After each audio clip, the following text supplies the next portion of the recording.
Oregon fans, the quacks are coming. I know we didn't see many hashtag quacks posted by Dan Lanning and his staff after the spring game, but trust me, they're coming. Let's bring on national recruiting analyst here at On3, Sam Spiegelman. Sam, you're driving through Texas today. You're on location, so let's start there. Oregon is looking to fill a need at linebacker, and you just met up with one of the best in the country, Justin Williams, the number 2 ranked linebacker in America. Tell us what's the latest intel on him as it pertains to the Oregon Ducks. Justin Williams, like you said, the number 1 linebacker in the On300 in this year's recruiting class, is just coming off the Oregon spring game visit. Oregon has been one of the early contenders with Williams for some time. He visited a bunch during his junior season. And you got to look at the facts. Dan Lanning is a linebacker aficionado, and he's leading the charge with Justin Williams, and their personalities have really hit it off. I think it's safe to say that Oregon is the favorite, but we're heading into official visit season, Josh. Georgia, Alabama are also looming. Texas is also trying to make a run in the state.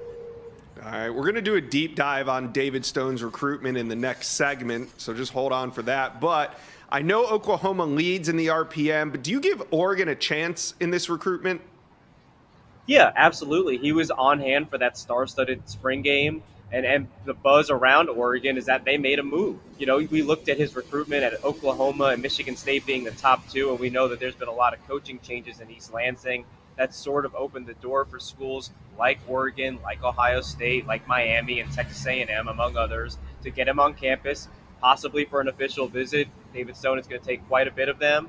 And with Dan Lanning leading the charge, you know he wants to build from the trenches on out. That'll give the Ducks at least a chance with David Stone at this point. All right, we're going to get into some more prospects that Oregon's trending for, but Duck fans, do me a favor right now and subscribe to the On3 YouTube page. It's an exciting time for recruiting. We're going to have you guys covered throughout the spring and into the summer. Smash that subscribe button for me. All right, 4-star DB Aaron Scott Jr. had this to say after last weekend's visit to Oregon. It definitely lived up to being my dream school. I wouldn't say it's the top school, but they're one of the top schools I could see myself at. All right, he's from Cleveland, Ohio, attends Glenville High School, and Oregon is going to have some work to do if they're going to change this RPM where Ohio State is trending heavily. They might not be trending for Aaron Scott, but they do have some action coming up. Sam, who do you think could be Oregon's next big-time commitment?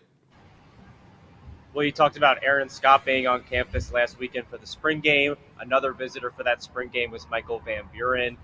You and I both put our RPM picks in for Van Buren, one of the top uncommitted quarterbacks still on the board in this 2024 class, to the Ducks. Getting him on campus with their recent quarterback commit, Luke Moga. All things are looking positive on that front. We know that Michael Van Buren wanted to have a decision made before his senior season begins at Baltimore St. Francis Academy. Everything is heading in that direction that it could be soon. The summer is approaching. The spring is ending. He's made an important visit last weekend, and we think the Ducks are in control ahead of what could be a decision sooner rather than later. That'd be huge. There's only 3 uncommitted quarterbacks in the top 15. That's Dylan Raiola, Elijah Brown, and Michael Van Buren. Van Buren's out of Baltimore, but let's go back to the state of Texas where you're at. Who are some other prospects that Oregon's sitting good with in the Longhorn State? Yeah, Oregon had a major piece on their coaching staff at Matt Powledge last year. That was their in the state of Texas. And this year, their offensive coordinator, Will Stein, hails from Central Texas. And they're trending in a good direction to get 5-star defensive back Kobe Black on campus this summer. They're one of a few teams that he still wants to look at before he makes the decision. His timeline is probably not until December, the early signing window, if not even February. That'll give Dan Lanning and the Ducks a shot with one of the best in Texas. And another player to watch, top 40 defensive lineman, Joseph Jonah Ajonye. He's a teammate of Justin Williams, who we spoke about earlier. Jonah Ajonye was on campus for the spring game. I like the Ducks getting an official visit maybe this summer, but definitely long-term for the top 40 defensive linemen. That was a big move for the Ducks last weekend at their spring game. That would be big. Ducks do a great job recruiting the state of Texas, so keep us updated there.